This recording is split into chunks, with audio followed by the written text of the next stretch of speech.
digamos, diagnóstico diferencial es como algo muy aburrido para hablar porque es como dar la lista de las patologías que pueden parecer sea esa patología que va a ser el diagnóstico de certeza.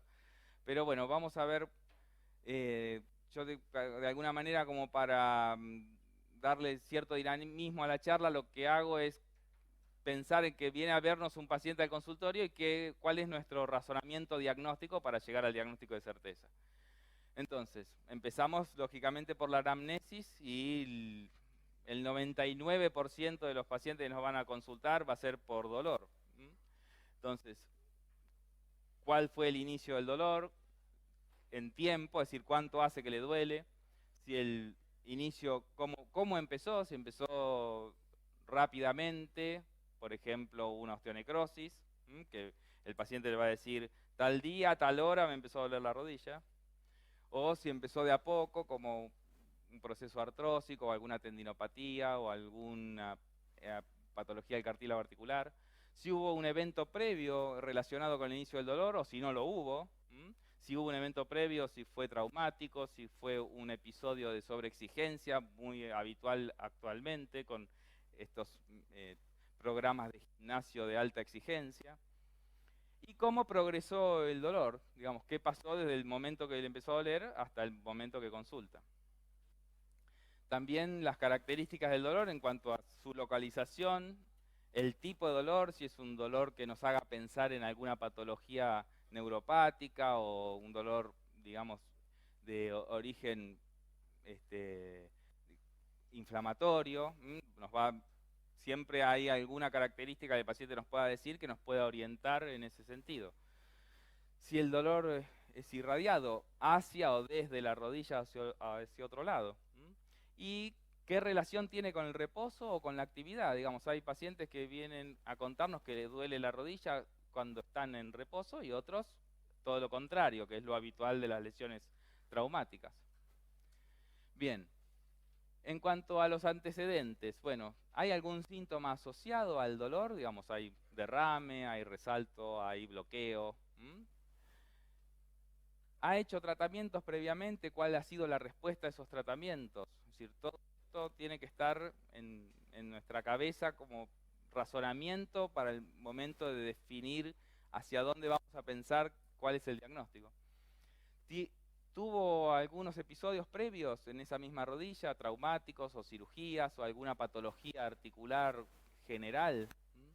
¿Y cuáles son sus antecedentes clínicos, sus antecedentes personales y familiares, pensando en otras patologías, digamos, de afección general? Bien, también la rodilla es uno de los puntos en los que los trastornos psicoafectivos pueden tener importancia a tener en cuenta, las situaciones de dolor crónico, los signos de depresión o ansiedad en el relato y la presencia de trastornos psicosociales, que esto, bueno, lógicamente no va a ser en la primera consulta, pero con sucesivas consultas podemos verlo. O, por ejemplo, si hay alguno de los doctores que estén acá que hacen medicina laboral, esto es para tenerlo altamente en cuenta y descifrarlo lo antes posible. Bien, una vez que terminamos nuestro razonamiento desde de la amnesis y los antecedentes, vamos a ir al examen físico ya, a veces ya con un diagnóstico en la cabeza después de la anamnesis. Es decir, muchas veces uno, por las características del relato del paciente, ya tiene su diagnóstico presuntivo en mente. Bien, personalmente yo lo que hago con el examen físico es tratar de descartar primero todos los dolores irradiados que pueden estar en la rodilla, sobre todo en los pacientes que me han comentado en su relato que el dolor es en reposo. Es decir, si yo voy a tener una patología traumática de la rodilla, una lesión meniscal o ligamentaria, una patología del cartílago o un síndrome por fricción, me va a doler con la actividad. Difícilmente tenga dolor en reposo o, digamos, solo en reposo. Entonces, cuando voy a revisarlo, voy a buscar signos de dolor referido. Signos de dolor de irritaciones radiculares, es decir, el estiramiento de las raíces del nervio crural y del nervio ciático, o síndromes de atrapamiento de nervios periféricos por patologías de la cadera, por ejemplo, el obturador interno, o directamente la patología de la cadera que genere dolor a distancia por irradiación por la fascia lata o por irradiación por el obturador. Digamos, es muy común de ver pacientes que consultan por dolor de rodilla y la patología está en la cadera. Es decir, de hecho, el último reemplazo de cadera que operamos fue una paciente que hacía un año bajo tratamiento por patología de la rodilla.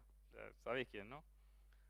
La madre del especialista en imágenes.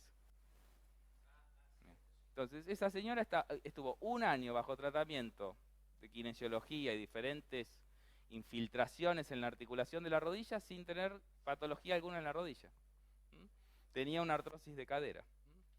Bueno, acá una imagen de artrosis, una imagen, bueno, una imagen, las otras imágenes eran de, ¿puedo volver? Bien. Ahí está. Entonces, una lesión CAM con una lesión del labrum, también acá una lesión CAM en la cadera. Todas estas cosas que a veces, digamos, uno no sospecharía que van a empezar con dolor en la rodilla, puede ser así. Bien. También, además de los dolores referidos clásicamente de la cadera o de la columna vertebral, todas las estructuras que rodean a la articulación pueden generar síntomas y tenemos que estar atentos a eso como para, digamos, lo más común es en personas diabéticas o personas añosas con trastornos neuropáticos que tienen dolor alrededor de la rodilla y es muy difícil de diferenciar si el dolor está en la piel o si está en la articulación. Bueno, hay algunos signos que nos pueden hacer pensar, por ejemplo, en un diabético, las típicas manchas del miembro inferior, que como en esta foto es un paciente diabético con las típicas maculopatías de la diabetes. Entonces, también los trastornos circulatorios, las varices, por ejemplo, es muy común confundir un terreno varicoso con una tendinopatía de la pata de ganso, porque la localización del dolor es prácticamente la misma en muchas ocasiones. Bueno, y también alteraciones de la piel y tejido celular subcutáneo, en particular las cicatrices, que pueden haber dejado un neuroma de amputación y provocar dolor. Habitualmente el dolor típico que solamente al roce de la piel puede doler, uno no pensaría en una patología articular por un dolor por el roce de la sábana, pero digamos puede estar relacionado con una consulta de dolor de rodilla. Bien. Una vez que hemos, digamos, observado todas estas circunstancias de dolores referidos sobre la rodilla, vamos a ir directamente a la articulación. Lo primero que yo hago es determinar el eje fémoro-tibial, y esto en relación con la posición de la rótula, que es sin duda el motivo de consulta más frecuente.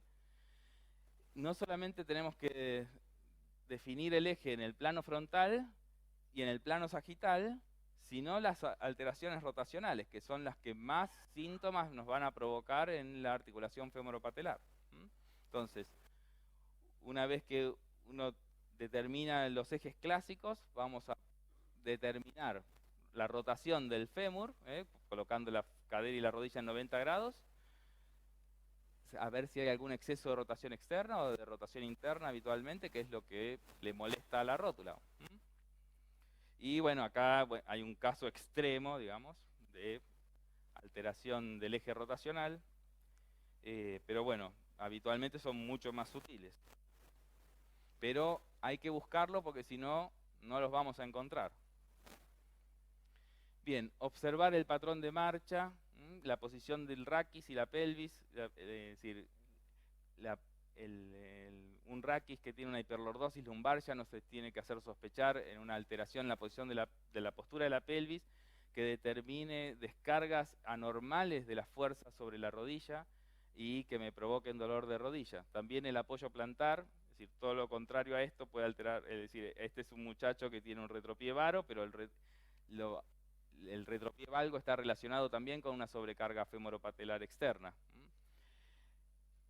Más allá de la posición del esqueleto, la dinámica de la marcha cuando hay una hipotrofia de los músculos estabilizadores pelvianos también nos va a generar una sobrecarga femoropatelar. Todas estas cosas también, si miramos solo la resonancia, no lo vamos a detectar. Bien.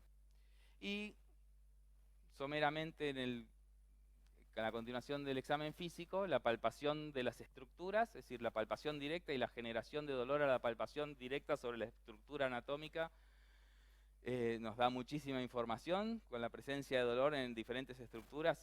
Digamos que les recomiendo hacerlo siempre en flexión y en extensión, y también siempre ir a buscar la contraparte en la rodilla contralateral. Esto es importantísimo en el diagnóstico de patologías ligamentarias, pero en el resto de patologías también nos da muchísima información. Lo que encontramos en la rodilla que provoca la consulta, ver qué pasa en la otra.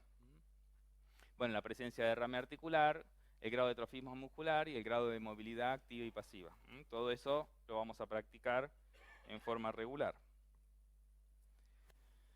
Bien, en la articulación patelofemoral, que como les decía es el motivo de consulta más frecuente, por eso me extiendo un poquito más, el grado de estabilidad de la rótula, es decir, tanto los síndromes de inestabilidad como los excesos de estabilidad, vamos a decir, de las rigideces rotulianas, todas esas cosas, digamos, movilizando la rótula vamos a tener una idea bastante clara de qué es lo que está pasando con el grado de estabilidad rotuliana.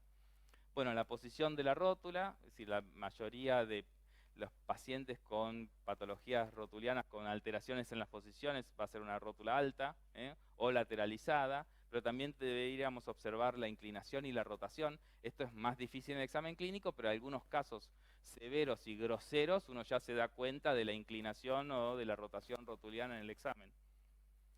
También el tracking, es decir, cuál es la armonía del movimiento que hace la rótula sobre la tróclea femoral, y los signos de roce y crepitación en el movimiento directo de la rótula hacia los laterales o en el sentido frontal.